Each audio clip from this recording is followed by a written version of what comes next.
এটা হলো 22201 দুরন্ত এক্সপ্রেস। এটা পুরী থেকে ছাড়ার কথা, পুরী থেকে শিয়ালদা।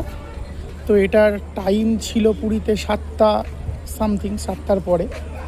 তো পুরী স্টেশনে কাজ হওয়ার জন্য এটা এখন মালতী পাখিপুর স্টেশন, পুরীর পরে স্টেশন, একদম তালসারি বাস স্ট্যান্ডের ঠিক উল্টো দিকে স্টেশনটা। তো সেখান থেকে ছাড়ছে। তবে এই ট্রেনটি 7:30টার বদলে 8:30টায় ছাড়বে। এই টাইম টেবিল বদলে গেছে সম্পূর্ণরূপে। আমরা আসার কথা ছিল আমাদের 6টার মধ্যে, আমরা ঢুকে গেছি, কেননা ট্রেন 7:30টায় ছাড়বে। তো এখন 8:30 বাজতে যায়। 22201 শিয়ালদা পুরী দুরন্ত এক্সপ্রেস।